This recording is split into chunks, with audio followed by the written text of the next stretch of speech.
Okay. Hi, everybody, and welcome to the April meeting of the Brooklyn Solid Waste Advisory Board, April 2023, I should say, to those watching from the future. Hi. Thank you all for joining us and for your dedication as ever. I notice we have a few people in the room in Brooklyn Borough Hall, and as we've tended to do in these hybrid times, what I'm going to ask you to do is those of us on Zoom, please put your name, your affiliation, your gender pronouns in the chat, as Liz has kindly just mentioned. And in Borough Hall, I think we've got time to go around the room quickly, as everyone in the room doesn't have the chance to do that in the chat. So I'll hand over to Borough Hall, and if you'd like to go around the room quickly, then that would be great. Sure. Hi, everybody. Welcome. I'm Sherry Rickle. I am at the Lower East Side Ecology Center working on Master Composter course. My departments are she, her, and I'm the vice chair of the SWAB. Hi, I'm Lacey Tauber, she, her. I'm the legislative director here at Borough Hall. Hi, I'm Mary Ellen Sullivan. I use she, her, and I'm with React Zero Waste. I sometimes help out with Save Our Compost, and I'm part of Swing Left.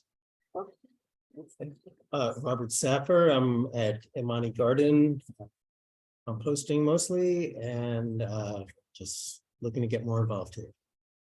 Robert Phillips, Zero Waste East Brooklyn, Kitchen and Master Composter. Great. Thank you very much, everyone. So I've just posted the agenda for tonight in the chat. So feel free to load that up and take a look at it if you haven't already. And as usual, we have a lot to talk about. And also, as usual, we have a guest speaker that we're going to kick off with. So tonight, I'm very pleased to welcome Sra Feigelman from East New York Farms. Welcome, Sra. We're delighted that you could join us tonight. Sra is the compost program manager. Are you able to unmute yourself, Sra, at this point? Yes. Good Yes, evening, you are. everybody. Excellent. Happy to be here. East New York Farms, I don't know, I won't give too much of an intro to East New York Farms, as that's exactly what Sra is going to talk about, but they do a whole range of great stuff around education and environmental justice, urban farming, farmers markets, compost program, you name it.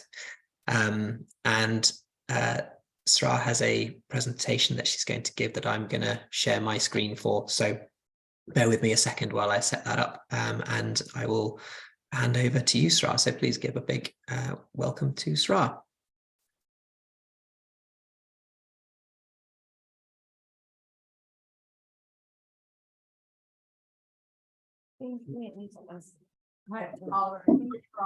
Okay, I think I've got it.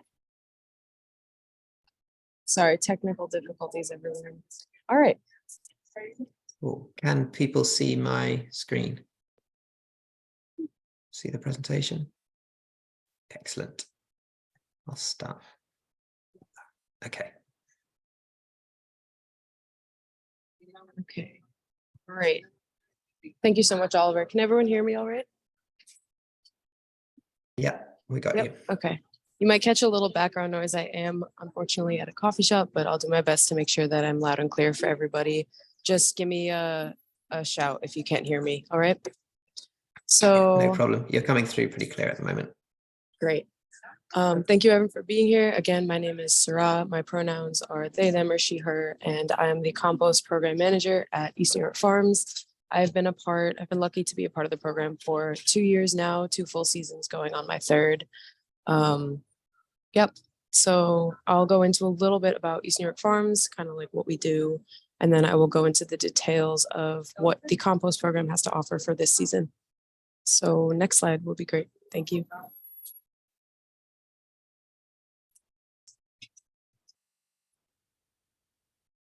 Okay, so the mission of East New York Farms is to organize youth and adults to address food justice in our community by promoting local, sustainable agriculture and community-led economic development. Eastern York Farms is a project of the United Community Centers in partnership with local residents. And we have been working with youth, gardeners, farmers, and entrepreneurs to build a more just and sustainable community since 1998. So we have been around for quite some time. Some of the programs that we offer include a youth internship program that runs from, I believe, like March and April through November, that we offer to local youth residents in East New York. We also offer 2 farmers markets. One is a weekday market and one is our weekly Saturday market that we close off the block for. It's a really fun time. We also support and collaborate with a local community garden network in the neighborhood. We offer some food distributions at a few of our sites, and we also run community education opportunities as well as workshops. Next slide.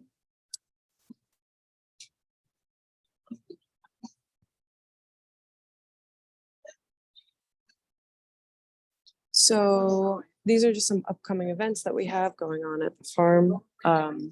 We have a plant sale that's coming up. I believe it's open to the public, and we also have a special code for local community gardeners, just to help out the community there. That is on Friday, May 26th and Saturday, May 27th. We have a seed distribution coming up, also open to the public, I believe, on Friday, April 28th, as well as Saturday, 29th. And then looking ahead to some of the warmer months, we are hosting a plant distribution through Green Thumb on Saturday, May 6th. And this coming summer season, we will be hosting a food distribution at our Pink Houses Community Farm site, as well as our regular farmers market, which begins on Saturday, June 24th. And that goes every Saturday through the end of, I believe, actually mid-November. And otherwise stated, all of our events happen at our main site at the East New York Youth Farm, which is at 620 Skank Avenue. Next slide, please, Oliver.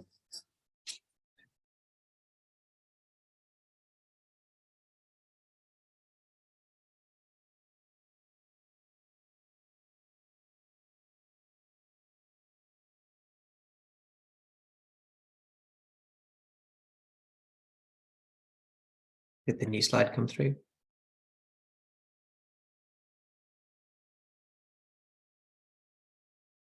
You're muted, Sra.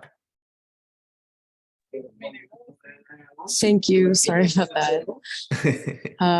Okay, so I'll go into a little bit about the compost program now, which is a program of the Greater East New York Farms effort. So the East New York Farms compost program partners with community members to divert food scraps from landfills and build resilient soil here in East New York. And each year, this is just like a overarching, some numbers that I like to share with people within our programming. Each year, New York City produces over 3.2 million tons of trash and spends over $400 million to export trash out of state. And in fact, 33% of the trash that are in the landfills that we produce could actually be composted, which means that it's compostable material that we're just throwing in the landfill to kind of like rot and turn into pollutants, gases, harmful gases, and harmful leachate that is toxic for our communities. Within our compost program, we offer a few different things. We offer a food scrap drop-off program through which we partner with community gardens in the area. We also offer compost give back events to where we prioritize residents in the community.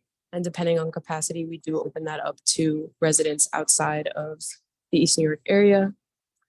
We offer soil distributions through the same kind of framework. For local residents, we offer a food scrap pickup service where we drive around an e-bike and a trailer and pick up 5-gallon buckets full of food scraps that residents have collected throughout the week, bring it back to our site, process it, turn it into usable compost, which we then distribute. So it's a nice closed loop system there that we have going on. We also offer community education and workshops during the busy season. So you can start looking for those around maybe June, July. And then we also partner with the Office of Environmental Remediation, as well as Baker Hughes, to coordinate soil and compost delivery to community gardens in our area. Next slide, please.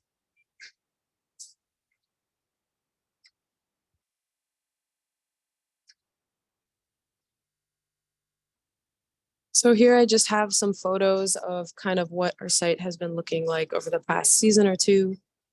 We had to the left, there is our 5-bin system that we use to process all of our food scraps. As you can see through all the tools and materials in these photos, we do everything by hand. So the hauling, the processing, the maintenance, and then the sifting. For ever since we've begun our programming, it's all been done by hand. So it's laborious, but we work really hard to make sure that we're creating good stuff to send back out into the community. This season, we actually are automating the sifting part of our system. So we've been very lucky to have been awarded an electric sifter trommel through the Lower East Side Ecology Center's compost build program. So we're really excited to incorporate this into our programming and see how this can help us speed up our operations and overall, just like generate more product. So we're really looking forward to that. We're very grateful. Next slide, please. So right here, I have some numbers from our 2022 season. We've processed over the 2022 season. So generally from like last March through the end of November, we processed over 7,000 pounds of food scraps. So just 2 of us by hand processed over 7,000 pounds, and which indicated that our program actually grown by 67% since the last season, which was really, really great for us. We were really proud of that. We also distributed over 16,000 pounds of good, rich, usable compost back out into the community, of course, with support from our partner, Big Reuse.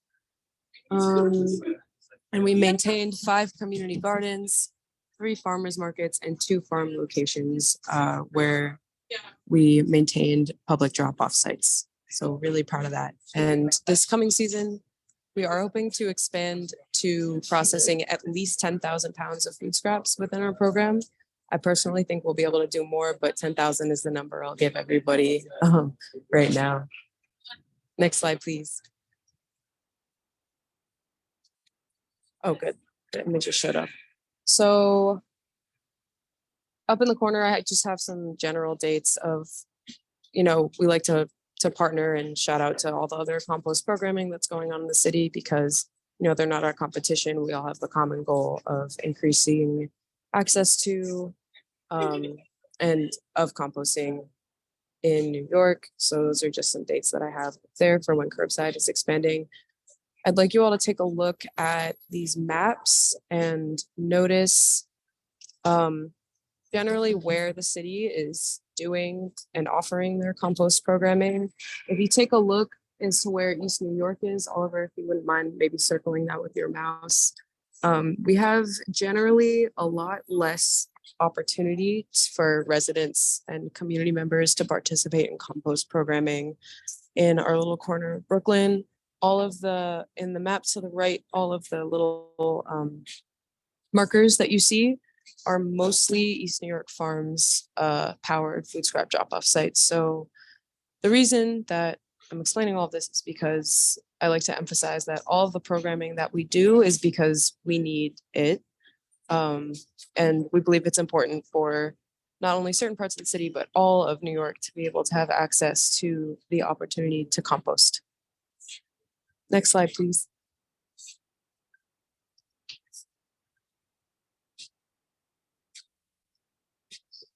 So here I just have some photos of last season. All the way to the left is a photo of our e-bike and trailer setup that we use to haul all of our food scrap drop off and curbside pickup participants. And to our right is one of our food scrap drop off sites from last season. This season, we're really lucky to have Big Reuse supporting us in maintaining those operations. So we're really grateful for that. And the 2 middle photos just show a few of our staff, as well as our very hardworking, wonderful, dedicated youth interns that help power both our entire program, but are a really key component in supporting our compost and soil distributions as well. So give it up for them. Next slide, please.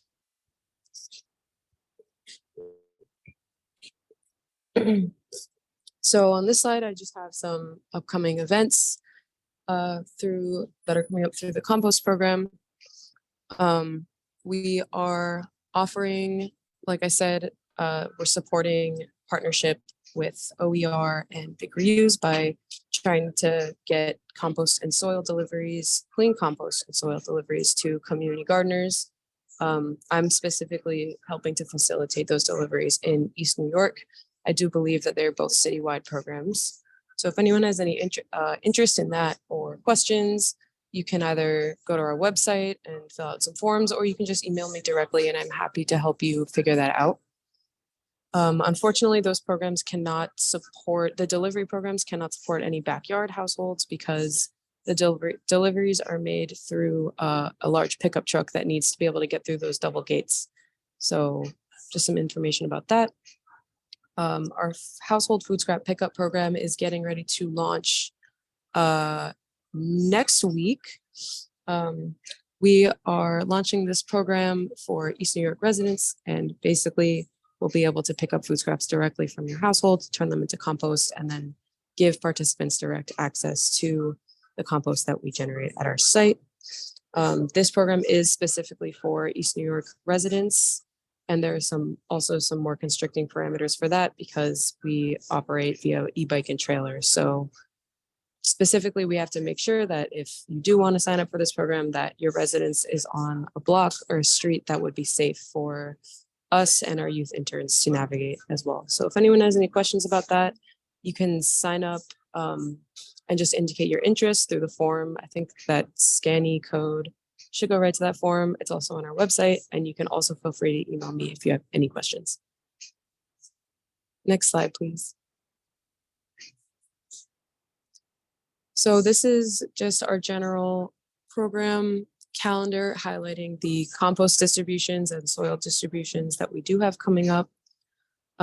Registration is currently, it may be at capacity at this point, I have to check, but we're doing registration right now for our compost distribution that is on April 8th, which I believe is this coming Saturday, as well as we are anticipating having compost distributions on May 20th and June 10th, which are both Saturdays. And those will generally run from about 12 p.m. to 3 p.m. We're also anticipating our first soil distribution coming up on Saturday, May 6th. We are aiming to do those seasonally, so one in the spring, one in the summer, one in the fall. The compost distributions we are generally aiming to do monthly, and the soil distributions will generally be occurring at the Office of Environmental Remediation Clean Soil Bank site, which is at 834 Bell Street. Our compost distributions happen at our East New York Farm site, but at the back gate entrance, which is at 808 Livonia Avenue. So a different address from the main entrance gates of our operations. And of course, if anyone has any questions about that, please feel free to email me. That may be our last slide. Yeah, I believe it is. Okay. That's all I have then. Thank you, everybody. I will put my email in the chat. My email is sfeigelman, SFEIGELMAN @ucceny.org. That's all I got. Amazing. Thank you so much, Sarah. Thank you. That's you mentioned that you were going to keep it brief, but it still felt like you covered an awful lot of ground in that short time. Thank you so much. Yeah, we do a lot at our programming, and we're real proud of that. So thank you. Yeah, absolutely. Are you able to stay with us for a little while to do a bit of general discussion and Q&A? Oh yes, of course. Cool. Let me put my camera on for that. Great. So yeah, I mean, there was a ton of stuff, and so I'm sure we'll have a bunch of questions between us. There's 3 ways, I guess, of asking questions in these hybrid Zoom times. So we have a few people in the room, so I would ask if anyone in the room has a question, you can raise your physical hand. And Shari is in charge of she's in charge of the Zoom in Borough Hall. so she can flag when there's a question from the room. You can also on Zoom use the raise hand function, and we'll get to you. And you can also type questions directly into the chat if you just want to ask them that way. So if you want to ask them out loud, you raise your hand, we'll go to you and you can ask the question yourself. And if you just want to put it in the chat, then we'll do it that way. So I'm going to attempt to moderate this Q&A session, and Liz, if you wouldn't mind just keeping an eye and supporting me and letting me know if I've missed anyone from Stack and so on. So I see that Borough Hall has its hand raised, so we'll go with that to start. Yes, in the bins outside the gate on Skank, you have a bin for landfill and one for compost, but none for recycling. Don't you do recycling at East New York Farms anymore? We do recycle at East New York Farms. We just found that maintaining the compost area as well as the landfill and recycling bin proved to be a lot of maintenance and labor. Honestly, oftentimes those bins are abused for what they're there for. So we removed the recycling bin just because it wasn't really collecting a lot of recyclable products anyway, so that we could focus our efforts on maintaining the landfill bin as well as the compost bin. Does that answer your question? It does. Okay, thanks. Great, thank you. There was a question, I don't know, are you able to see the chat, Sarah, or should I read questions to you from the chat? If you could read them out loud, Oliver, that would be wonderful. Yeah, no problem. So our first question in the chat was from Michael Reiser, which was, are you able to process all of the food scraps you collect on your sites? Referring back to the map, which ones are ENY farm sites? And you didn't mention DSNY. Does ENY farms work with DSNY? So that's kind of three questions in one. Okay, I'll break them down. So regarding the first question, we try to process as much as we can, just given the capacity that we have, depending on the time of the season, when we have our youth interns working with us, when we have volunteers coming in. Right now we have Big Reuse help us offset anything that we're not able to process. So right now the bin that's at the front of the UCC farm gates, Big Reuse is kind of maintaining collection and processing and all of that. They'll also this season be doing the same with all of our community garden food scrap drop-off sites, which are the ones on the map. I guess the latter end of that question was which sites on the map are East New York Farm sites. I don't know how to explain that one without a visual. I can get that that one Thank you. up again if you like. Sure, that would be great. All right, let me see. So, hang on. All right, there we go. You'll see that. It'll definitely be hard to see unless you can zoom in. Don't know that I can. Let me see. I No. guess also, that's all right. Full disclosure, we're also editing that map a little bit. So right now we're working with the managers of the map as well as Big Reuse to finalize like which drop-off sites will be active this season. We are trying to make sure that all of the sites that are on that map will be active again this season. So any ones that aren't should be updated, hopefully by in the next couple of weeks, just to make sure all that information is crystal clear for everybody. Cool. Was so that how can the whole? Oh yeah, go ahead. how can people access this map?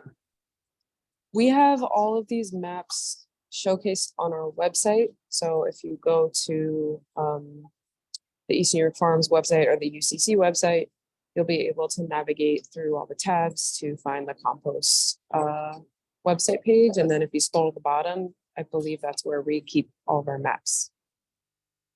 as well Great, as thank you. other resources. And I think there's a fun compost sorting game on there too. So make sure you go check that out. Cool, thanks. Yeah. And the last part of that question was whether you work with DSNY. We have to think about that one.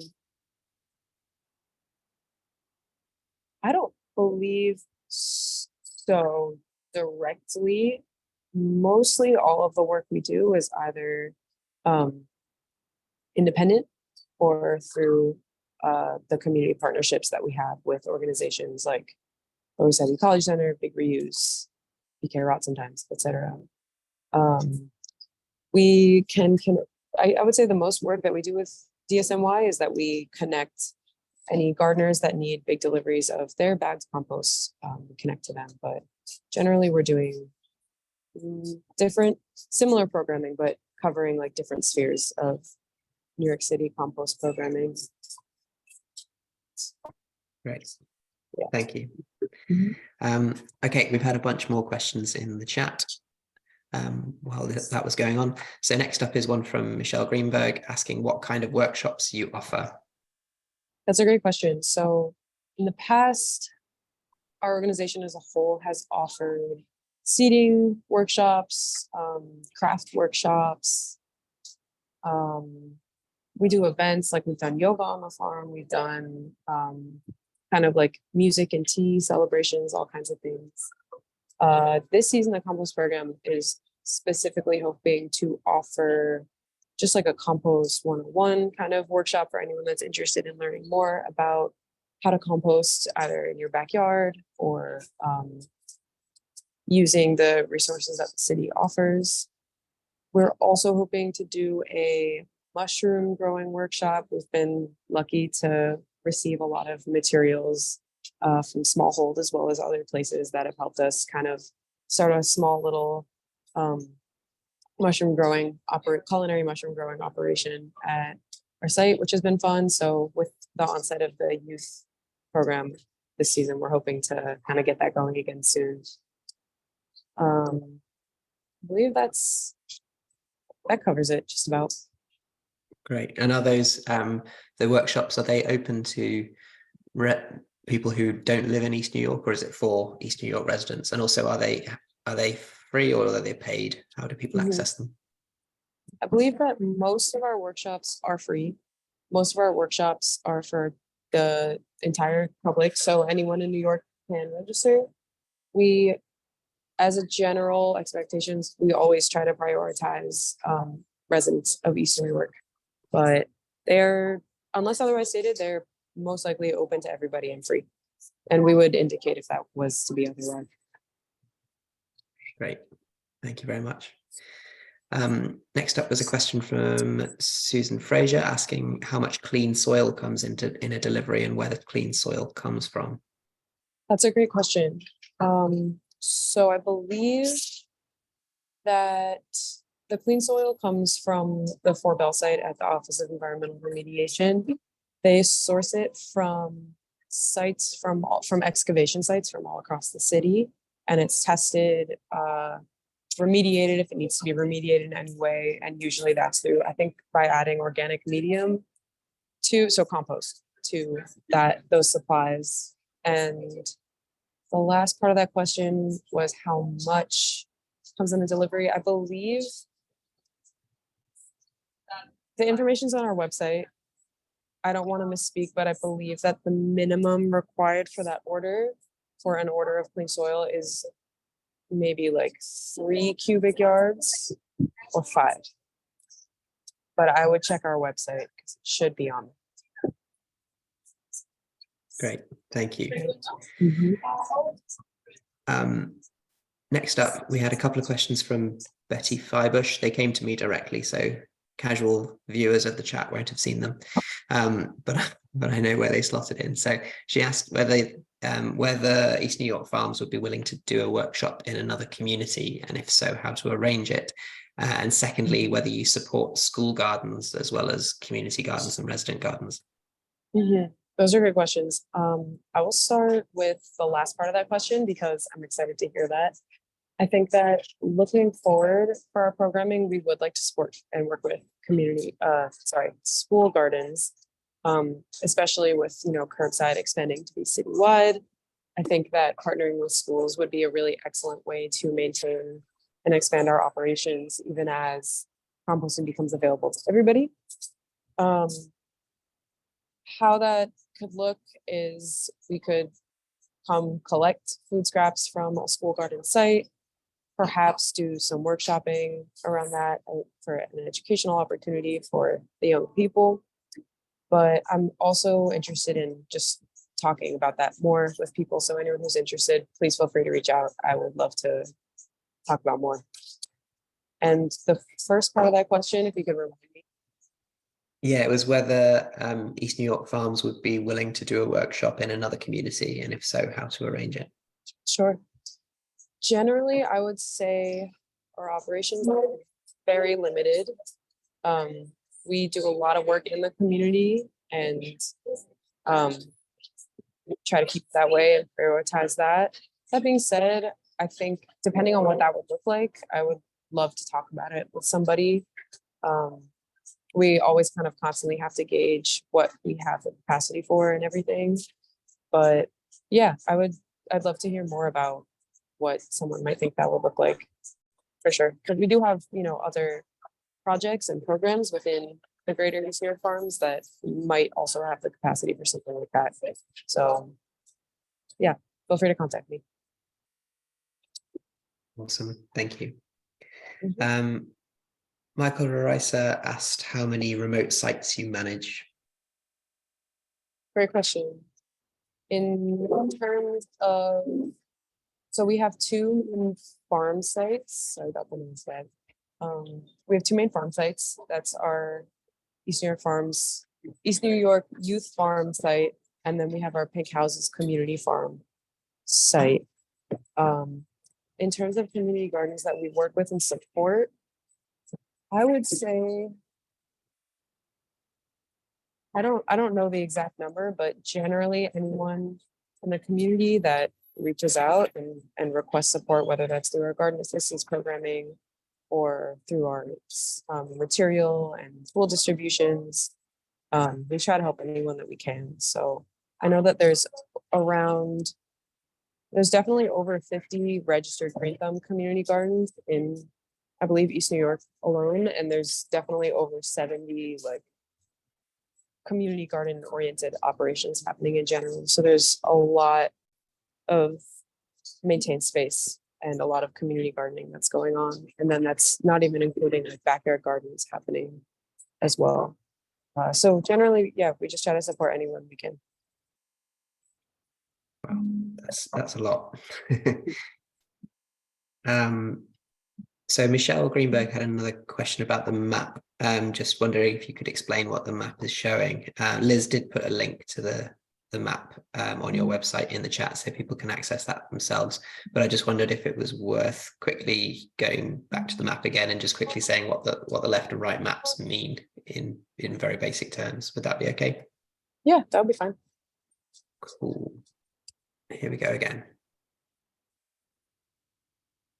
So the map to the left is the Grow NYC community drop-off site locations. I believe a lot of those are associated with green markets.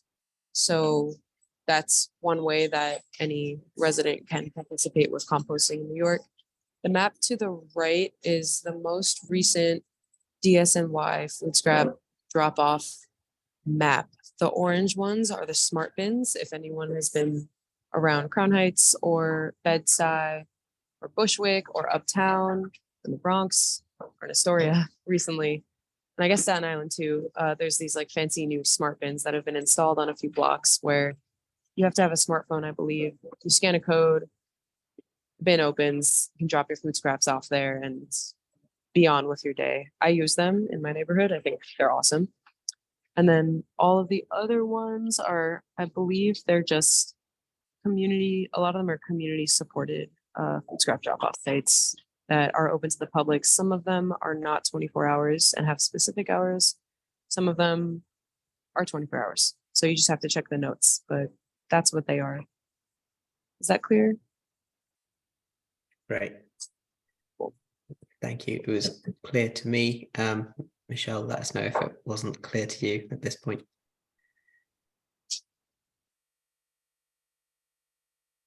Great.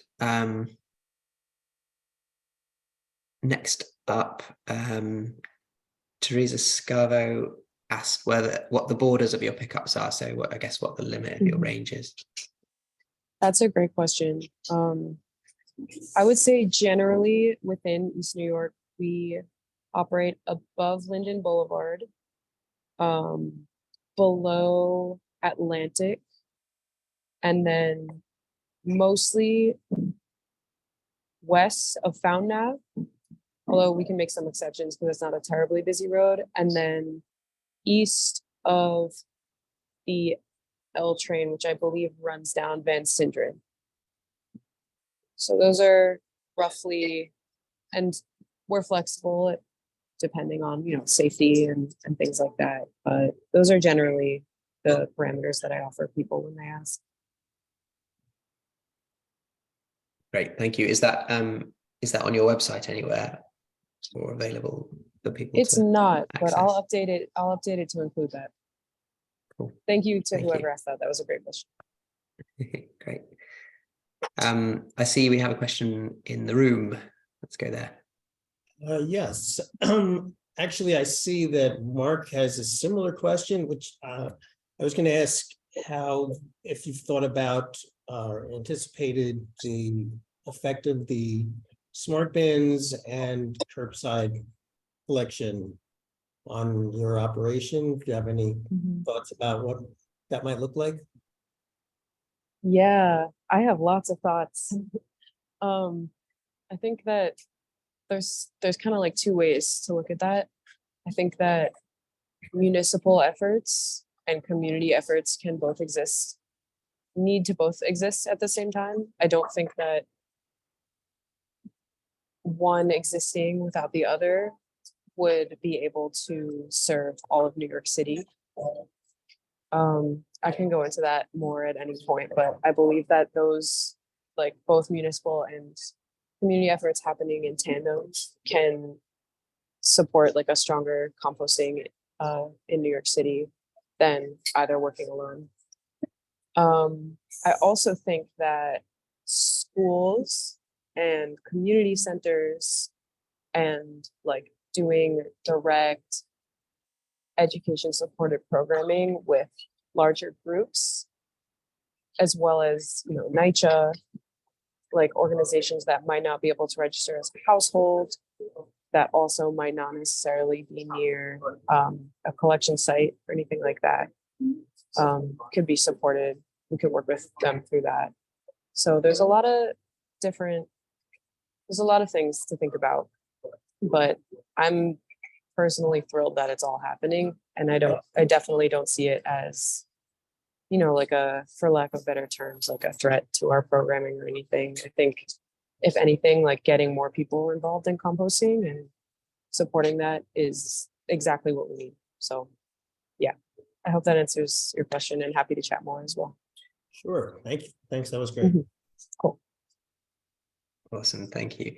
I'm going to interject a question before going on to the next question in the chat, just related to that, because it was a question I was going to ask anyway, which is like, how are you funded to provide the services that you provide? And like, is that going to be affected by a potential impact on your supply, if you like, of food scraps by the DSNY services? Yeah, so I'm not terribly involved with all of the like fundraising and financial side of our organization.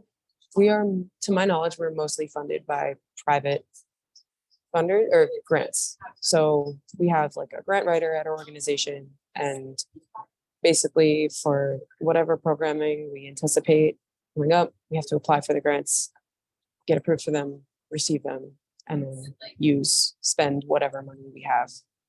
So that's generally how our programming operates right now. Great, thank you. Next up, we have a question from Vasil asking about you picking up food scraps and that whether that makes you a micro hauler or whether you class yourselves as micro haulers. That term I've been hearing it more and more as we expand our programming. I guess, yeah, I would say we're micro haulers. I don't really know like what that means necessarily. I know there's a lot of small, like other micro hauling operations happening around the city, including like BkSWAB and things like that. But yeah, I would say so. Maybe there should be some sort of badge, like official seal of being a micro hauler. Right, that would be nice. I'm not sure if there's an official kind of definition. Others may be able to advise more, like Vandra or Vasil, in terms of the size and vehicles and things like that. Okay, so at the moment, that's the oh, here we go. We have another question come in. I thought we were at the end of the questions, but we've got an extra one. So we heard feedback that a lot of New Yorkers don't understand composting. Do you find this to be true in East New York, and how do you convey the importance to residents of composting? That's a great question. I see both in my field of work. We have a lot of, like elders in our community that have a wealth of knowledge of both gardening, composting, returning food scraps to the earth.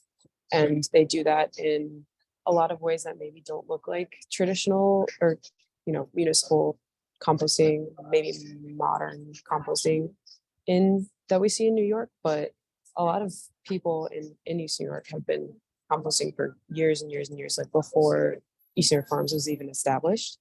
So we see a lot of that, and we support that. Just because like your operations don't look like our operations doesn't mean it's wrong. It just means you do something differently. And that's awesome, frankly. The other part of that question was, if you could remind me.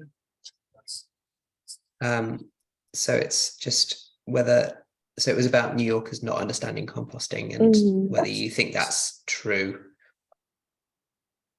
Yeah, I guess, with a lot of younger people, I would say mostly tend to have the most questions about, what composting is, why we're so pumped about it, and why we put so much of our time and energy into it. So that's why, we try to offer as much like volunteer time, workshops when we can, and why also we're really excited to look toward, like schools and educational opportunities with that to expand that. But generally, if our gates are open, we try to encourage as many people just to come in and hang out in our space as we can. And if they feel comfortable asking questions through that, we encourage that as well. That's great. Thank you. I'm conscious that I said that this part of the session would go till about 7:15. It's now 7:18, so we're a few minutes over. But I think we've reached the end of our questions, so we can call it at that point. Oh, Mark's just asking quickly if he can bring his students by for a tour. Definitely, I would email if you're interested in. I mean, you'll probably want to see the whole site, so you can just shoot me an email and I can connect you with either whoever's organizing that, or I'd be happy to host. So just hit my line and we can move forward with that. Fantastic, thank you. And on that note, we'll say a very big thank you. We really appreciate your time and you sharing your knowledge and everything about what you do. Yes, please join me in giving a very big thank you to Sarah. Thanks, everybody. You're very welcome to stick around for as long as you like. If you want to attend the rest of the meeting, or you're also very welcome to slope off and enjoy the rest of your evening on your own terms. Great. I'll stick around for as long as I can. Thank you so much. Really happy to be here, everybody. And I hope to come to one of these meetings someday in person, because I'm really happy that all of these efforts are being had. So thank you. Fantastic. Thanks very much. Great. And yes, just I don't know if Sarah's email did go into the chat. Oh yes, it was there. Liz put it in, and she mentioned several times to drop her a line about various things. So if you had a question that wasn't answered, then please do drop her a line about it. Okay. Yes, thank you, Sarah. Oh, telephone number as well. Look at that. Okay, so up next we have the update from Borough President Reynoso's office. So we'll hand back over to Borough Hall and Lacey for that. Hi, Lacey. Thanks as ever for joining us. Hi, everyone. I don't really have much in the way of a policy update this month. I think last time we talked a little bit about the budget hearing. We did submit testimony for that. And obviously we're keeping an eye on the May hearing. I'm told there may be a hearing coming up in a couple weeks at the Sanitation Committee about the shift in oversight of an enforcement of street vendors from the Department of Consumer and Worker Protection to the Department of Sanitation. That was something that the mayor just announced. I think that might happen on April 19th, but it hasn't been calendared yet, so I can't say for sure. I'm not sure if we're going to weigh in or not there, but that's just something to keep on your radar if that's something that's of interest to you. I know the vendors don't feel great about it, especially because it increases the risk of confiscation. And, you know, we all remember like images from a couple years ago of their food getting thrown in the trash, which, you know, obviously is something that we want to avoid. So I don't know that we have a position, but we're keeping an eye on it. And then just in terms of the membership stuff, we're like most of the way through this process. Many of you who applied in February got your official letters last week, and then I think there's another round of folks who submitted since then up until today, which was the deadline for the reapplications. Our legal team has to vet everyone before we do the appointments, so I'm gonna submit that next round of folks to them this week. So I should be getting we should have our list hopefully finalized by the next meeting. And but if you're new and you want to apply whenever, that is a rolling process. But if you want to vote next month, please get it in by the end of this week if you can. So we need some time for that. So thank you for everybody who's done that process. We appreciate you humoring us as we invented it, reinvented it, I guess I should say, and it seems to be working pretty well. So, and thank you to those of you that tabled. We had an event at the Brooklyn Library with DOHMH and the Rat Academy folks. So thank you all for coming out and being part of that. We appreciate it. Excellent. Thank you very much, Lacey. And yeah, I think Shari is going to touch a little bit more on membership and also talk about the Rat Academy tabling a little bit later on. But yeah, thank you for all your assistance with that process, Lacey. It's been great, and hopeful of welcoming even more new members into the fold quite soon. So moving on then, next up we have coalition updates. We'll start with Save Our Compost, which is Shari. Take it away, Shari. Thanks, Oliver. Hi, everyone. Sherry, we had our Save Our Compost had a meeting in mid-March, and it happened to be right the day before the budget hearing that got moved up a week. So there was a lot of talk about what's going on with that. And we actually had a really short meeting. We're still waiting to hear about the zero waste bills. Some of you may be familiar that there's a package of 5 bills in the city council that are on a range of topics that I won't necessarily go into unless you want to, but they're we're waiting for updates to see, you know, where those are going. The mandatory composting one, I believe, is still under environmental review. So that's kind of been the big one that everybody's waiting for. And then one of the other things that we discussed a little bit of is just the need to, as Rob mentioned and we brought up already, as curbside rolls out across the city, like still supporting the community composters and how can we all work together and how best to, you know, to show our support for everyone. So that's kind of what we talked about. Like I said, it was a short meeting because it was a lot of people trying to get their testimonies done for the budget hearing that happened today. So, and Oliver, you had one additional part. I don't know if you want to update on that. Yeah, there'd been some talk in the Save Our Compost Coalition for a while about organizing a sort of educational event around different organics processing technologies. So focusing on anaerobic digestion versus more traditional composting.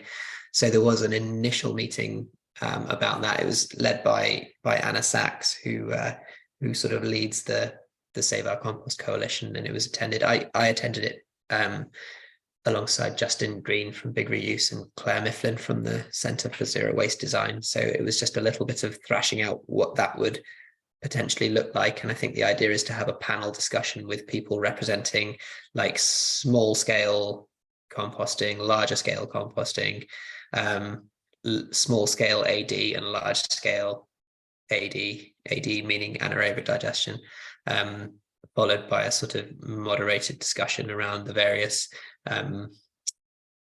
not so much pitching them against each other, but more or less what are they each best suited for, and how can they be used to address the city's organic waste together most effectively. So that's planned at the moment for sometime in May, and that will be, I think the kind of mission statement of it is still being thrashed out by Anna and co, and we'll share it and I guess ask for more input when it's in a shareable format.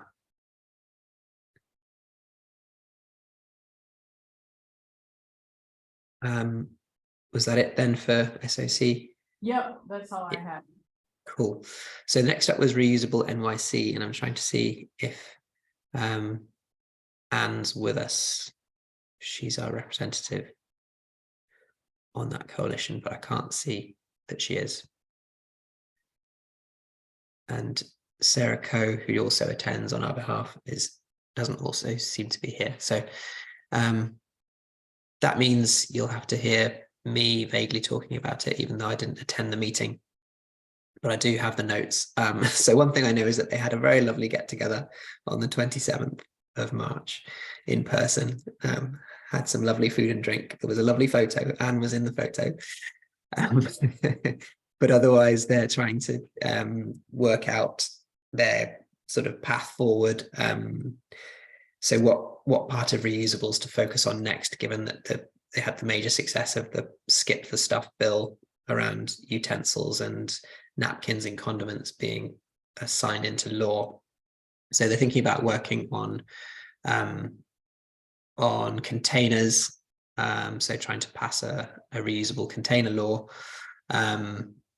as alongside general campaigning for better implementation and enforcement of the plastic laws that are already in place, like the straw bill and the plastic bags bill.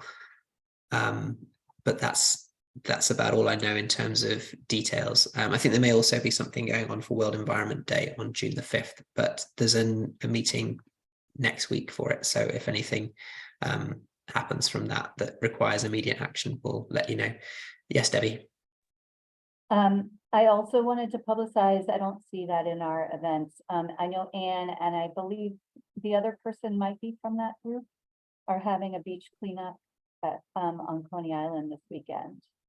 So I'll put the information in our notes and in the chat. Thank you. Yes, very good. Very good spot. Like on Saturday. Okay. Yeah, if you could put the details in the chat so people can access it, that would be great. Thank you.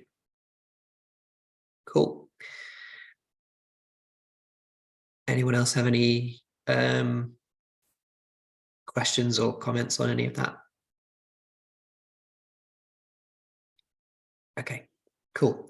So we'll move on then to membership and elections. Lacey covered some of the membership side, but we do have elections coming up as well.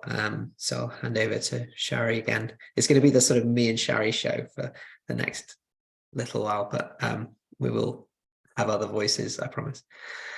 So go ahead, Yeah. Shari. Yes, there will be other voices. So as Lacey nicely mentioned, thank you, Lacey, because you know I tend to look at the screen and not talk to the microphone. The May meeting is when we do our officer elections for the exec committee. So it's chair, vice chair, sergeant at arms, and secretary. So there's a nominations committee led by myself and newly joined Oliver and Liz, because the three of us are not able to rerun in our current positions due to the bylaws that we have. You can't serve more than 2 years in a row. So we've all been in our current roles for 2 years. So we're going to work on getting some folks and reaching out to members. You do have to be a member to be on the committee and to serve on the executive committee, but you can have just joined, as some folks know. You can have just been approved and appointed as a member and begin serving right away. So that is an option. So if any members that are still on, I know we have some folks on, are interested, we can, we'll be reaching out to folks, because it is open to everyone. And there's also the night of elections that, you know, people can get nominated right there as well. But we will come into the meeting with a slate of folks that are interested in the next round of the SWAB. So I will take one quick step back just to talk about membership requirements, just so everyone's aware, because I know you talk about it sometimes, but I think there's a few new folks on this one. And if someone has a chance to put it in the chat, to become a member, you have to, or to apply to become a member, you have to apply or have attended 3 out of the last 6 meetings, and you can apply on the night of your 3rd attendance. And then you need to serve on 1 committee and support 1 committee, as well as attend 6 out of the last, out of the yearly meetings, which are 11 meetings total, because we usually take off 1 month. And so, yeah, there's an application that's now online, thanks to Lacey and her team. And the reapplication is something that hadn't been happening, but we made it happen. Lacey got folks reappointed. So every 2 years, you are up for a reapplication. So if anyone has questions, I don't know if Debbie or Liz can drop the or someone can drop the info from the website. I think it's brooklynswab.org/about us, I think, or I should know this information, more information, something like that. There's a clever name for it that we thought about. So yeah, that's where to find it, but we're always happy to answer questions about it. And membership is free. You just have to be appointed by the borough president's office. So.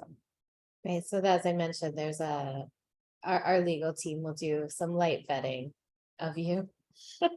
But so far, everyone who's applied or reapplied has been approved. So good job, everyone. And I would also I was going to add something to that. Oh, I'm now trying to actually track when people's terms are coming up. So I will do my best to let you know when it is time to reapply.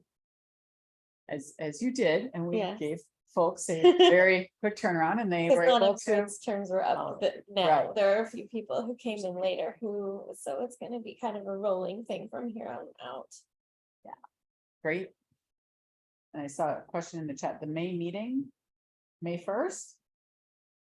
Yes, it is. Apologies. That will be on the event calendar at the conclusion of this meeting.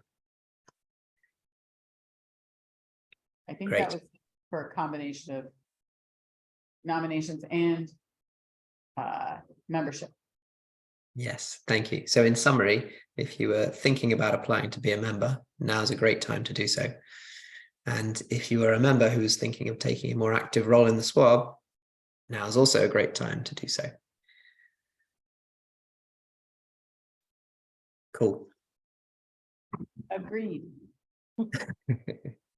And so next month is when we'll hold elections. So the nominations committee will be in touch with, realistically, probably all of you who are members in the interim, to gauge your interest. But please contact Shari if you have any, in the first instance, if you have any questions about any of the roles involved. There's the chair, the vice chair, the sergeant at arms, and the secretary.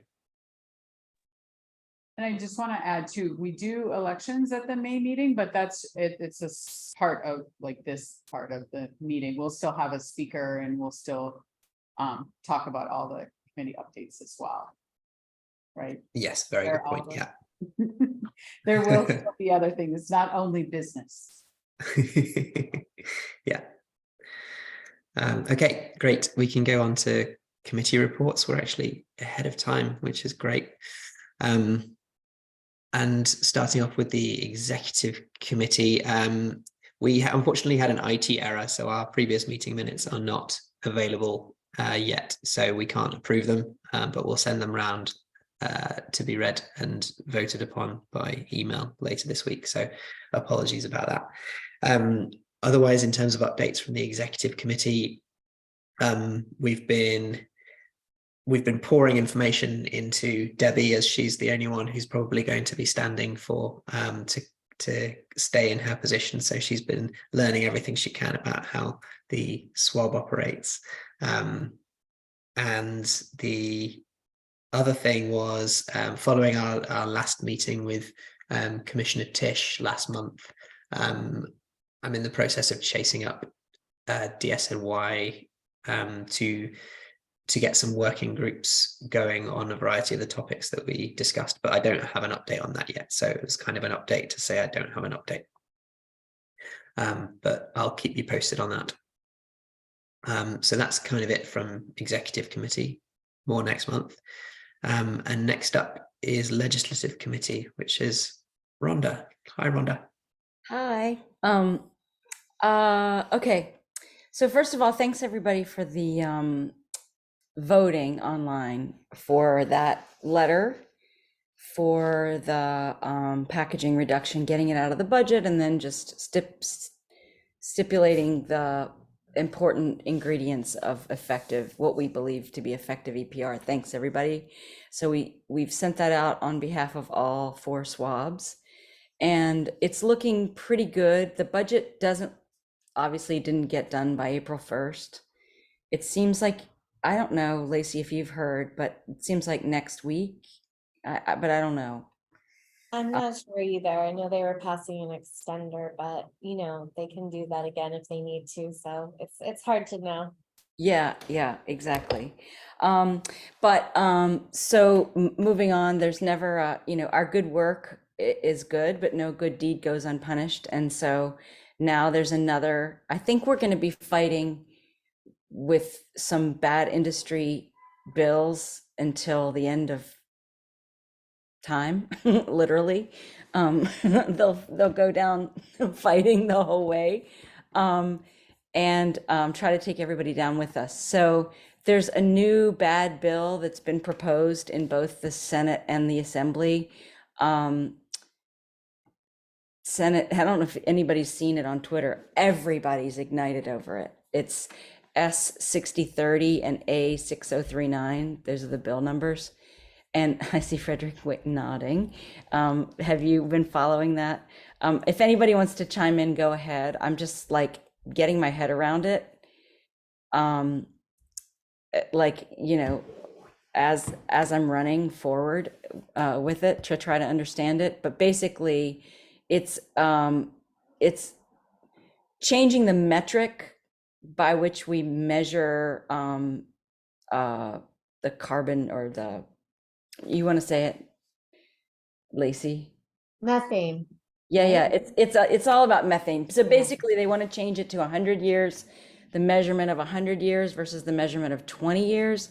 And as I understand it, I looked at a great Twitter thread by a Cornell professor, Bob Howarth, I think his name is. I don't know if I'm pronouncing it correctly, but basically the metric is, if you're going to measure, okay, Lacey, just step in if you If you want, I mean, I think the most important thing, I read a little bit about this. I'm not an Yeah. expert either, but I think the most important thing is that, we have the Climate Leadership Community Protection Act, which sets targets, for the state to hit in emissions reductions. Mhm. And this bill would basically change those targets by changing the way that they calculate emissions, Right. and would undermine the goals of that bill. And it's a really big deal. And so maybe we can send something around. Yeah, thank you, Debbie, to folks, because contacting your legislators now is really important. Yeah, I have a lot of like I've been bombarded with like, do this, call bank and do this and do that, so I can share those as well.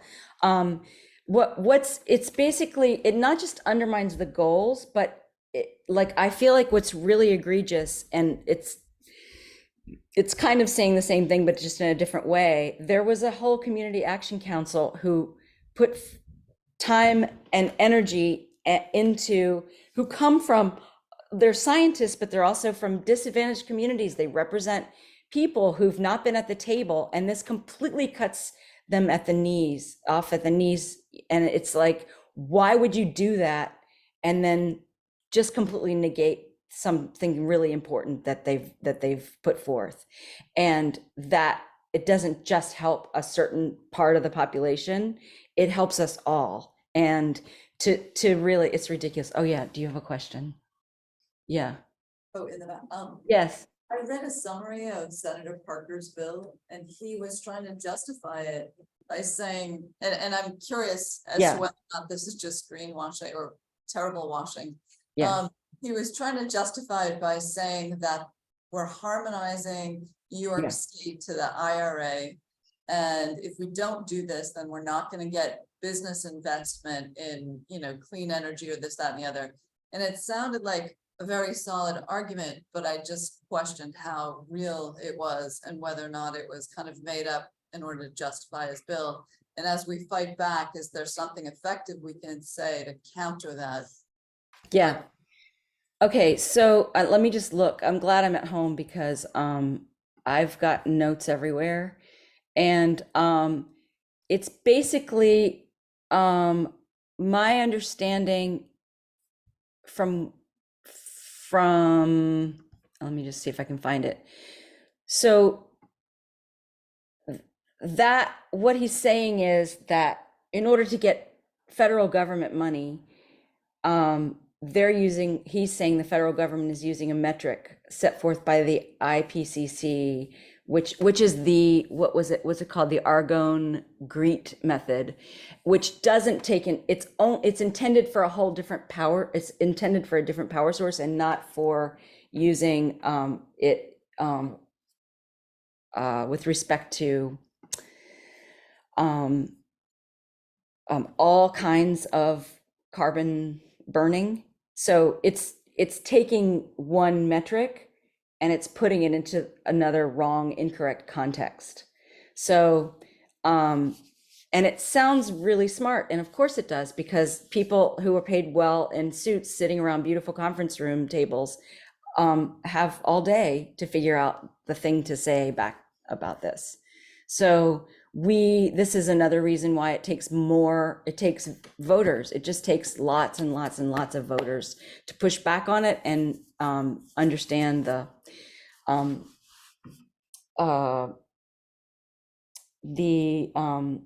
just the best way to push back on these things. I have a legislative committee meeting. I'm trying to set up a regular legislative committee meeting on the third Thursday of every month, but I really want to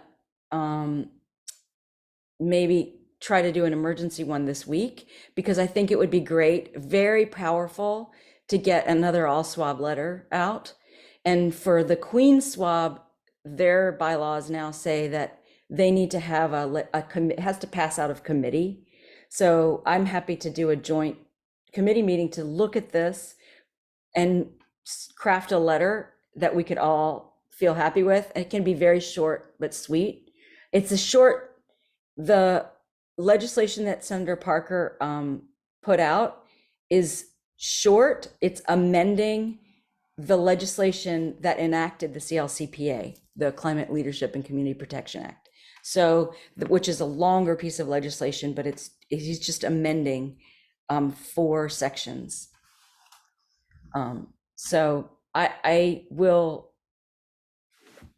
love to be able to do an extra legislative committee session, get as many people on board as possible with talking about it, and just hammering out some details. And I'd love to, at the very least though, I'll share some call-in actions. Yes, Frederick. Yes, is Senator Parker's position the same position as industry? Oddly, yes, it is. No. What a great question. What if some Yeah. investigation found? Yeah, and so communication? yeah, and he talks about, and when he's pushed back a little bit about this, he did talk about clarity also, which is weird because if you want clarity and transparency, it's odd that you would push something through in the dark of the budget process, which is notoriously negotiated behind closed doors, tit for tat kind of things exchanged at the last minute. So it's like, if it's not packaging reduction, it's, it's trying to undermine goals. Like, why would you do that? But whatever. Oh, See, we have a couple of hands raised. Vandra first, and then Michael. Hi there, Rhonda. So is Manhattan SWAB working on this too? yes. And Queen. So that would be the meeting this week would be with the Manhattan people as well? Yeah, there would be Manhattan people there, and definitely Queen. Mary and I are talking about, I know that the first day of Passover is sundown on Wednesday.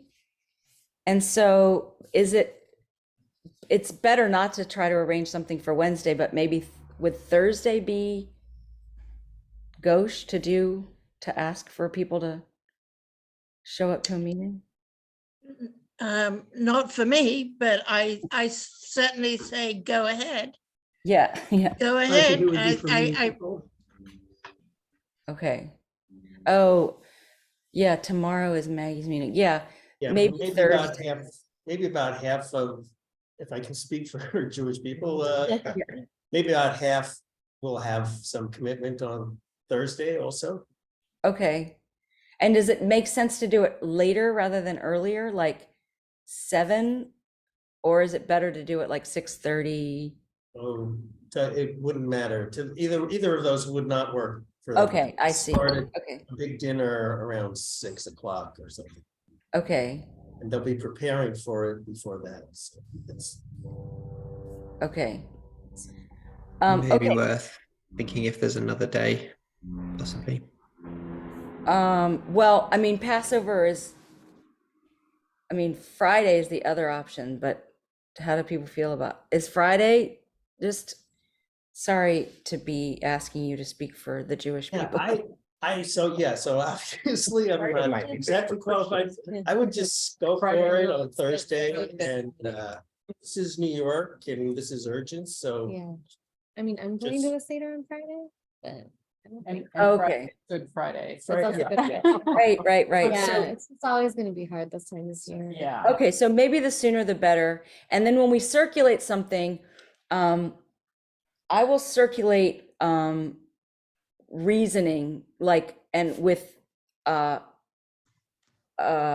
do you call it? Links to each piece that we're writing, so that people can understand at least the path that got us there, and when they want to weigh in on the vote. And maybe it feels like I know that we're all, I like to, in the legislative committee meetings, we're all high information voters. So we need to, like, I like to supply, I'm not just doing this because, you know, XYZ person says to do it. It's, you know, I like to give support for why. Michael, do you have a question or a point? Yeah, I was just wondering, so what's the path forward in terms of getting support from a legislator to present the bill? I mean, for you know, actual legislators, not just putting together the policy. You know, getting specific legislators on board. We have a path forward. What I was talking about doing for this emergency meeting is just a memo of opposition for these two bills that are threatening to be in the budget, be put in the budget. Is that, am I answering your question? Well, I think, you know, we're being then on the defensive constantly, right? Well, and I'm saying if we need what we need is a bill to be championed by more than one legislator. You know what I mean? I don't know what kind of a bill you would Bring it to the floor. You know, that to bring that accomplishes, that is in the goal of passing EPR legislation. Oh, okay. I mean, if we're just shooting down the to that. legislation that's up there, right? I'm not saying it's good. I'm saying we need to, you know, we need to be more proactive in terms of having a bill that, you know, will move forward. Okay, so in terms of going back to EPR, that's not what the emergency meeting would be about, but going back to EPR and packaging reduction, there are 3 good bills that we mentioned in our letter of caution that are on the, one of them was in the Senate budget, and we hope it will come out so that we can discuss it and actually legislate on it, because there's all this other stuff that we're trying to talk about and we haven't even no one's even discussed that one yet. So we are, the 12 points that we mentioned in our letter, many of them are in the two, there are 3 bills, but they're 2 different bills. One of them is the same as. So the 2 bills are, most of those 12 points are in 2 of the bills.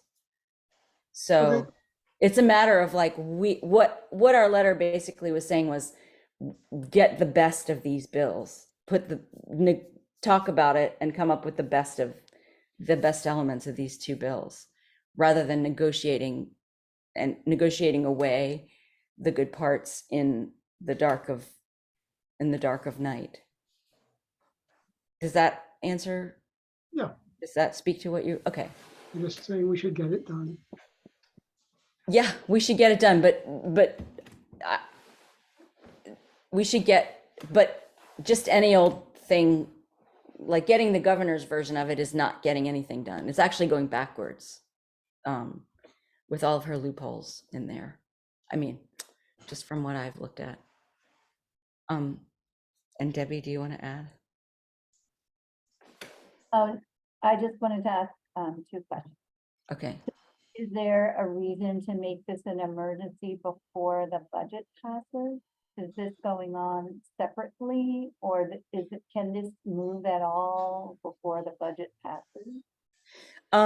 The Kevin Parker bill is, the governor wants it in the budget. She wants it in. Yeah, she wants it in the budget. And even though leadership in both, in NCON leadership in the Senate and NCON leadership in the Assembly have both expressed that they don't want it in the budget and they think it's bad policy. So, Okay, so is this something we should be calling Albany about this week to say? yeah, yes, and I'll circulate. I can circulate something, and if anybody else has something to circulate, everybody's pretty much saying the same script and the calls. So definitely, Okay, and thank you. just That's a great question.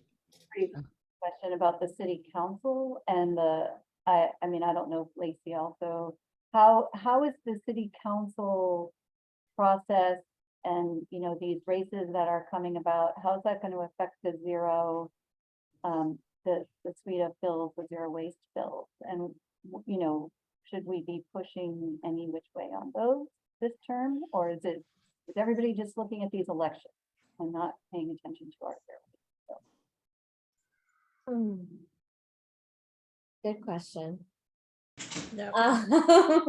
I think on the, I think it was made very clear that the zero waste bills were going to be held and at least until the environmental review was over for the universal compost bill.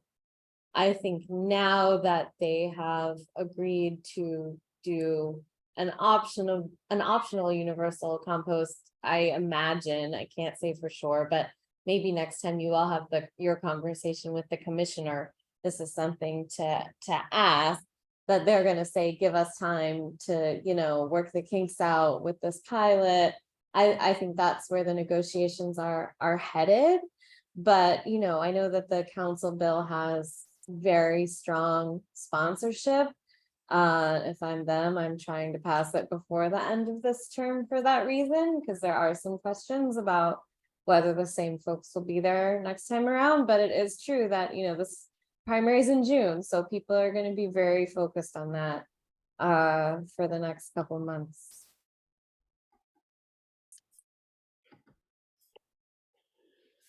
Okay, thank you. Thanks all. Rhonda, was that it from you? Yeah, sorry. It was there's always some fire. There's always something on fire. But just to say, I saw Nina's comments in the chat. I don't want to be culturally or religiously insensitive at all. Our regular meeting is still going to go on as scheduled, but this would be another an additional meeting for those who can make it, just to try to craft some kind of a letter and come to agreement about that. Yes, indeed. Thank you, and thanks to everyone who's had input on its relative sensitivity. It's the guidance is appreciated. Cool. Okay, then before we move on to our next committee, which is the outreach committee, but before we do, I just wanted to, having talked about DSNY at length and mentioned DSNY, I just wanted to acknowledge that we had Richard Day from DSNY in the meeting. Just as I say that, he seems to have dropped off. So hello and bye. So I'll pass over then to the outreach committee, which is Shari once again. Hello, everyone, once again. Yes, we had our community board discussion on the 27th. So we were not able to be at the reusable NYC call. And I do recognize some names from that call that were able to join us on the 27th. We also had DSNY representatives join us on the 27th, which was nice that they were able to be there and be heard. So just 2 seconds of background. The outreach committee was formed several years ago and with the intention of actually working to reach out to other areas of the borough that we felt we were not fully representing. And you know, Zoom has helped us be able to reach more folks in that aspect. As we can tell, our level of hybrid meeting ratios are evident of how many more we can accommodate. But part of that was we wanted to make a conscious effort to reach out to all of the community boards of Brooklyn. So this is our third roundtable discussion, and each of them like morphs a little bit each time, but we also do a lot of outreach to make those happen. And Mark and Bella both make a lot of phone calls, and Lacey sends emails and connects us with folks. So it's great. And this time we had, like I said, the 2 folks from DSNY. Lacey was able to join us from the Borough President's office.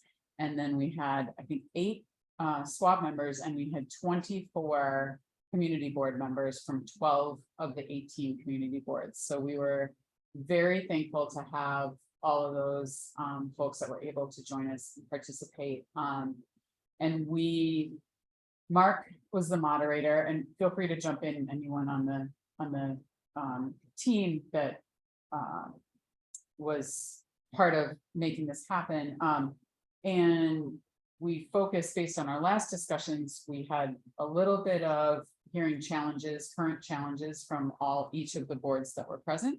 And then we broke into breakout rooms on specific topics. Those were rats, composting, and illegal dumping and litter baskets. So one of the things we heard more loud and clear this time was on the litter, I'm gonna say illegal dumplings, illegal dumping and litter baskets, and the concerns around those. So definitely, DSNY heard that. Lacey, I'm sure you've all heard it before, but it was, in a different form. So that was great. And we're working on getting all the notes together. We do have a letter summarizing all of what we've heard that'll be sent out to elected officials and the Borough President's office as well, once we get everything together and compiled. So I definitely want to thank everyone that was able to be there, both from the community boards, the SWAB, Lacey, and the Borough President's office, because I think it was great to have that conversation and to hear what's going on. Because a lot has changed since we had the last one in October. There's been a lot of change citywide. So we intend to do 3 per year. So our next one will probably be, again, before, like after boards are chosen, before they break for the summer. So in July and August. So yeah, that's our meeting. Our next meeting, we'll have one on the 11th, which is Tuesday, because ours is the second Tuesday of the month at 6:30 p.m. And anyone is welcome to join. You do not need to be a member. So if you are interested, I'll put my email in the chat. And just send me an email. I think that's it, unless anyone else has anything they want to add on that. That was kind of our big event for the last couple of weeks. I think you covered it pretty well, but I just wanted to give a heads up that Kayla is here from CB5, and that was one of the community boards that was involved. And Kayla was interested in having somebody from from BkSWAB do a little talk, or at least sit in on their environmental committee meeting. I think it's tomorrow. Is that right? Kayla, you want to say anything about that? Hello, good evening, everyone. My name is Kile. I am the co-chair of Park Sanitation and Environment at Community Board 5. This is the first time I attend your meeting, and Mr. Mark reached out, and I was sad that I had another board meeting at United Community Center, so I was not able to make it on the 27th, but I have been listening. I'm learning a lot, and I'm sure that you see me again, because I'm interested in understanding how to address the issues and concerns that my community have in terms of environment, sanitations, and park, and what the vision for New York City, for Brooklyn looks like, and how we can participate. Because sometimes when you're not in a room, you kind of like lose an opportunity to express the needs of your community. And so I just want to thank you all for thinking about Community Board 5 and making sure that some of us understand that we need to be participating. So thank you. And we have our monthly meeting every first Tuesday of the month. And I would appreciate, even if it's next month or in June before we close, to have someone from this group to sort of like do an introduction about the work that you're doing so people can share what they're going through and how they can be helped, because sometimes our meetings we have more and more complaints and we don't have answers, even though we have a good relationship with sanitation. We still need more hands out of East New York to sort of like alleviate some of the issues that we have. So I'm really excited to be here, and thank you all for the work that you're doing to improve the quality of life for Brooklynites. So thank you. Yeah, so maybe next Tuesdays, next month, maybe your May meeting, one of us could stop in when you have that. Thanks for the invitation on that. All right, thank you. Indeed, thank you so much for joining, Kaylee. And yeah, we sent the word around our members, and I think it might be a bit short notice for us to get anyone along tomorrow for your meeting, but as Mark mentioned, hopefully the May meeting we can be involved in some capacity, so we'll reach out to arrange that. Thank you very much again. And more broadly, yeah, very big thank you to everybody who participated in the community board roundtable. It was great to see so many faces there, and such great input, and a huge thank you to everyone on the outreach committee who worked really hard to put it together. So yeah, great job, everybody. Okay. Oh, Shari, did you want to talk any more about the Rat Academy event that we tabled at? No, other than it's the one that Lacey mentioned earlier, and Bella and I were there tabling and talking to the community that joined us at the Brooklyn Public Library. And then Michael and Mark also stopped by, so we did get one photo op with the borough presidents. That was great. But yeah, we had a nice chat with a lot of folks and a lot of new people that weren't familiar with the SWAB and are not as deep into the waste world that a lot of us are. So it was nice to just get the word out. We had about a dozen people that signed up for our newsletters, and I don't know how many people were actually in the auditorium because I wasn't in the auditorium with them. But it was a good number of people came through. Great, thank you. Central branch? Yeah, that was at the central branch. And it sounds like that's a monthly. Yeah, our constituent services team is doing a series. So the idea is every month, either at the central library or at one of the branches, they will partner with like a city agency. It's kind of like a news you can use session, just to connect people to resources. I'm not exactly sure what this month is. I will let you know when I know. And there were like some state representatives there as well. So it was a nice like community organization sharing event. So Michael? Yeah, I just wanted to say the one thing that disappointed me about the event was that they did not mention composting as a solution to rat remediation. And I think the Department of Health needs to talk to the Department of Sanitation to get that together. I actually have some contact info for the folks that were there, thinking for other reasons, but we could work on crafting a letter as we do like our letters to highlight these things. And that's one of the things, just also for background for folks, is whenever we do send a letter on behalf of the SWAB, we have all the members have to vote on it and approve it. So it's a process which sometimes has to be fast tracked, but I think that's a very good point, Michael. I think that was our angle of being there, is like, you can reduce waste and compost, and big reuse is there as well. But yes, Good point. Great. Thank you all. A few more committees left before we go to the open section. Organics Industry Committee is next. I don't see Alison on to give us an update from the BkSWAB side, but Vandra, were you able to attend? Actually, I don't know what happened to Alison. I'm not sure why she's not here this evening, actually.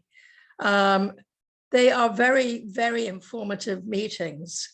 And so we also need to make sure that we're all going to those meetings too. I actually am I don't have anything to do except to promote something for myself, because I am a finalist in the Make It Brooklyn Female Founders Pitch, which is happening tomorrow evening. So I'm going to put the link. And if you want to come, they're $5 tickets if you want to come. And there will be 3 or 4 tickets at the table anyway, which I purchased at a $5 ticket. At any rate, so the chance of getting some money for my composting service would be great. Fantastic. Yeah. Sorry, and, go ahead. And I don't know why, I don't know who gave the report about Anna Sachs and the organics committee, the organics community that really does have to come together to sharpen our knives or to sharpen our events or our clarity around what is going to happen when sanitation takes over their curbside composting, so that we really know where we're at. So I just want to encourage us all to keep our eyes and ears open for knowing that we cannot just sit by and wait for sanitation to say, oh, by the way, we're not going to give any more money to the drop-off sites because we're doing it, which I can see as the ending. Okay, thank you. Sure. Thank you, Vandra. Just quickly before we go to Debbie, first of all, big congratulations, and I hope it goes well tomorrow night, and that you get what you need. Secondly, with regards to the Department of Sanitation and curbside organics and it affecting community composting, the Commissioner was clear that she is aware that it's going to impact on it, and that there's a need to navigate a new reality, if you like, for the whole community compost project, basically other actors in the organics scene, aside from the DSNY curbside collections. And so they are going to be doing stakeholder engagement around that and bringing together the swabs and other sort of other agents to talk about what that would look like. And that's one of the things that I'm waiting on hearing back from the SNY about is when that's going to take place. So that's something that I need to push, and I'll update you on when I can. But they are aware that the plan is not just to pull the plug on it, it's to work out how it fits in. So that's where they're at the moment. Debbie, what did you have a point to make? I just had a general comment about the committee meetings. So once they're on the calendar, we do get an email to the members and guests, or does it go the other way around? Oliver, can you tell the committee leaders to make sure that everyone is getting these notifications? Because I don't always see every committee notification coming through by email. Debbie, are you on Allison's email list? No, but so if our compost committee is joined with Manhattan Swabs, can we put that on our calendar and send out this Yeah. information to our Yes. members and guest list. Exactly. Let's make sure that happens. My apology that it hasn't happened. And just in general, I don't know that all the like an emergency meeting and this meeting and that meeting, like to make sure that all the members and guests get this information. Because it doesn't always come to all of us. Sure. Yeah, in general, it would be the responsibility of the committee chair to put the event on the calendar by inviting the SWAB Gmail address, and then secondly to circulate an email to the BkSWAB members and guest lists. I think with the organics committee, I think Alison is a member of that list, the members and guests list, so she should be able to do that directly. So we can ask her to do that moving forward. Yeah, I'll check in with Alison. Awesome. Thank you so much. Thank you, Vandra. Great. Okay. Events committee. That's Liz. Hi there. So the update about the events committee. There's been some development on planning the volunteer workday. We're gonna do the cleanup at Canarsie Park with NYC H2O on Saturday, May 13th. And we're gonna be sending out the Eventbrite in mid-April. And we're also gonna arrange to have NYC H2O come and speak about what they do, possibly at the June meeting.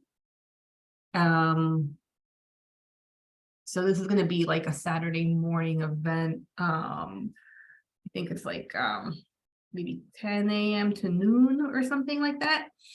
And it's in Community Board 18, which is a little out of the way for a lot of people to get to. So the idea is that we might do another like volunteer workday with Green City Force at one of their two NYC NYCHA locations. So I'll provide more information on that once I know. And then we're looking to set up the next events meeting on April 19th. We didn't get a chance to meet last month because of I canceled because of a work deadline, but we caught up by email and yeah, so I think on the agenda it said like the last week of April, but I think it's going to be on the third week of April. So I'll set that up. Excellent. Yep. Thank you, Liz. Yeah, so that was my bad. Sorry, I put the 26th, but it's going to be the 19th. Great. And so the event's going to be a beach cleanup. Mm-hmm. Yeah, Canarsie Park has a waterfront. And yeah, so I think the cleanup will be along the waterfront. Great. And any SWAB members or SWAB adjacent people are welcome to join. Yeah, absolutely. Great. Yeah, Fantastic. this will be sent out to everybody, so we'll see how many people come out. Sounds great. Yeah. Cool. Thank you very much. And lastly, the NYCHA committee. Susan, any updates from the NYCHA committee at MSWAB?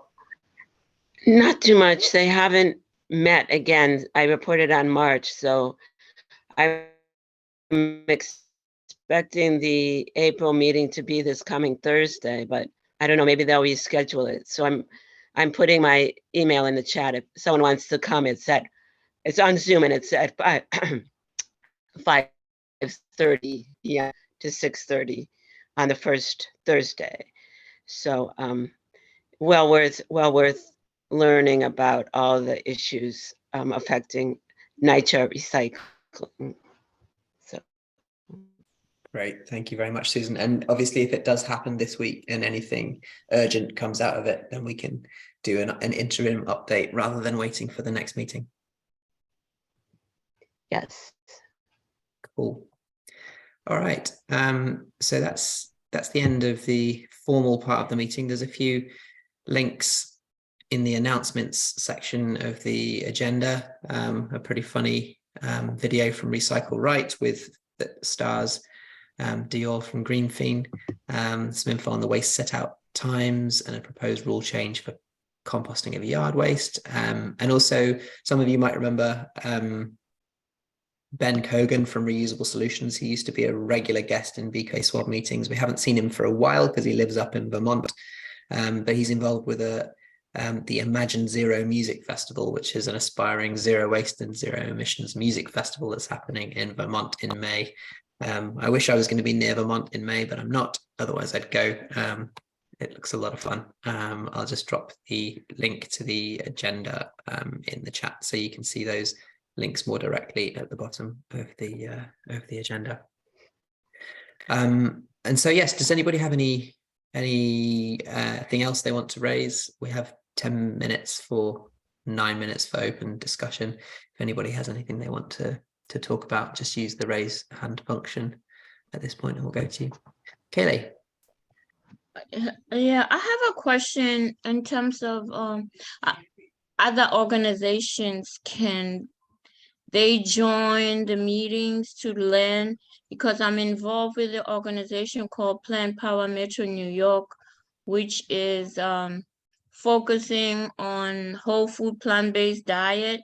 So I would like to invite them to learn and understand that, part of their work is related to your work. And, so we make connections. We can't keep saying people should eat plant-based diet without understanding what other implications, they're helping. So I was just wondering if maybe I can invite them to join and ask questions, and they share what they're doing and you share what you're doing, so that there's another voice in terms of when it comes to legislation or any health related matters that people may not understand and they do, or vice versa.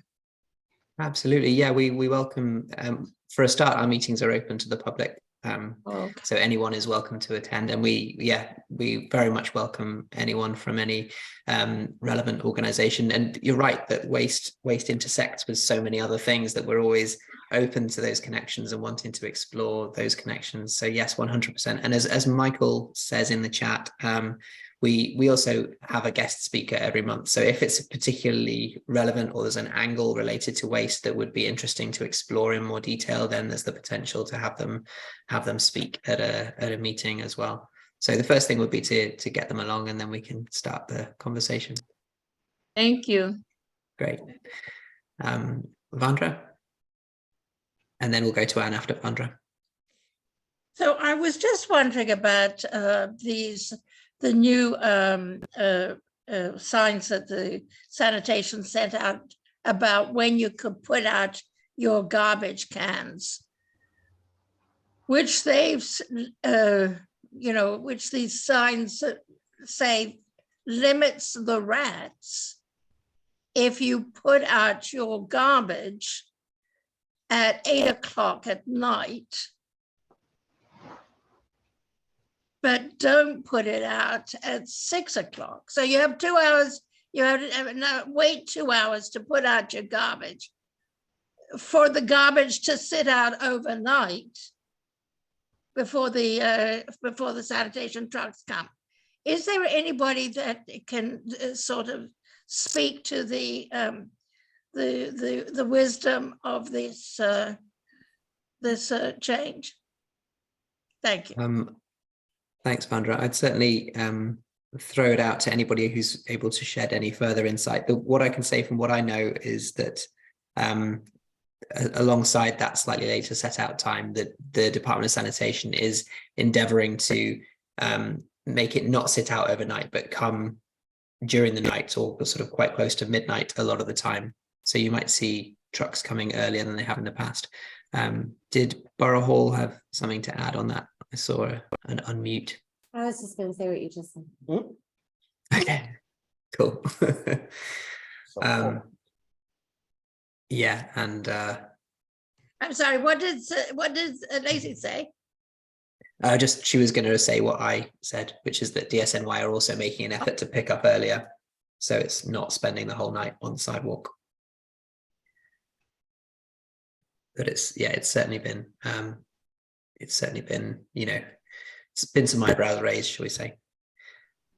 Anne? Okay, hi. Yeah, I just put it in the chat. Can you hear me?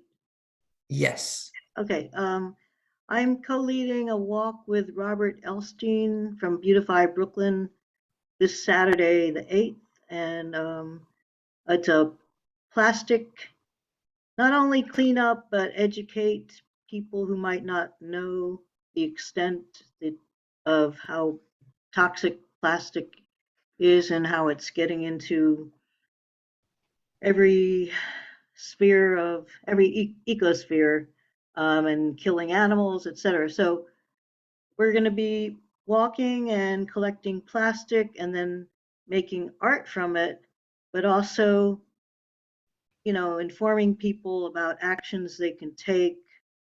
Like one of the big actions I'd like to have people do is call the DEC guy. I don't have his info right now, but I'll be telling people we want to have people call him and say, why isn't the plastic bag ban being enforced in a lot of places?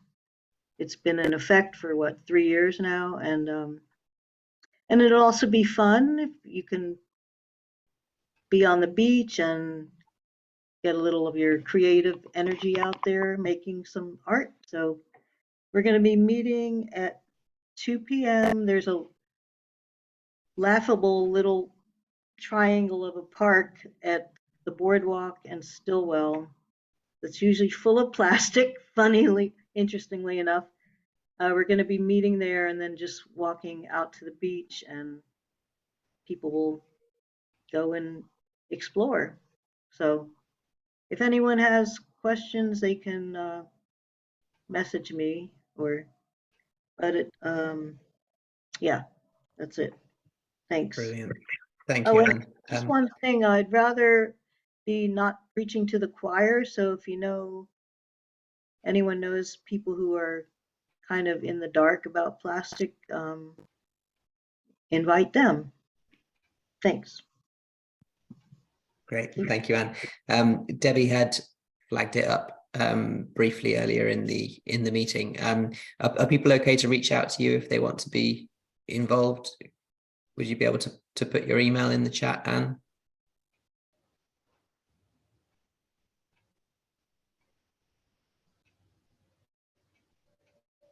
I'll take that as a yes. Cool.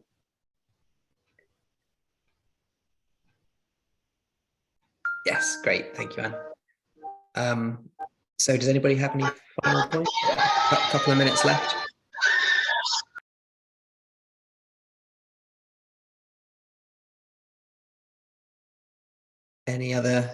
Any final points before we wrap up?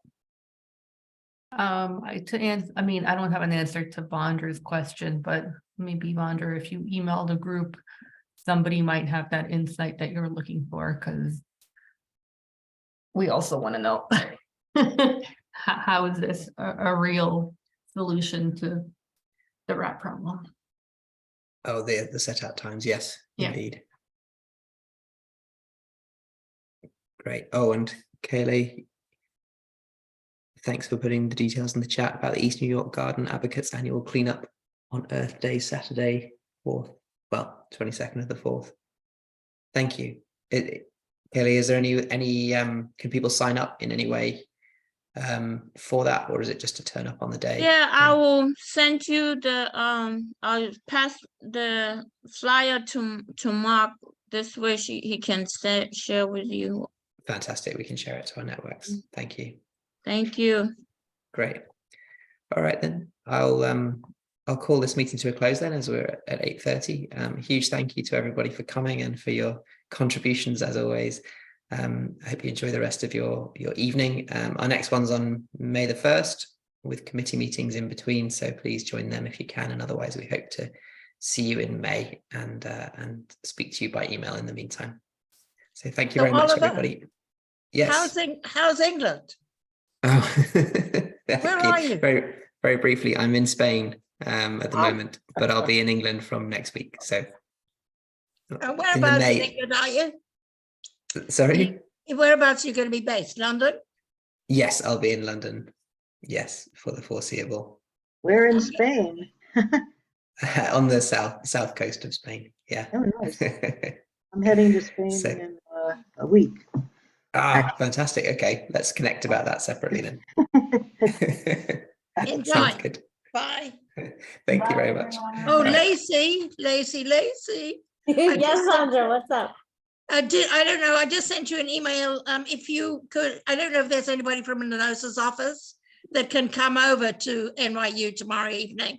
It would be great if there's like an intern or somebody that would like to come over or even you actually, to come over to this. It's the downtown partnership.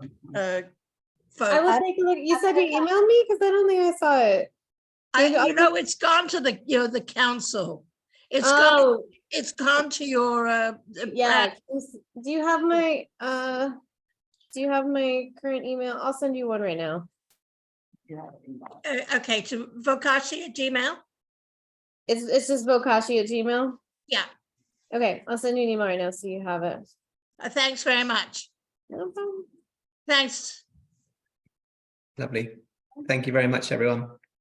Bye. Good night.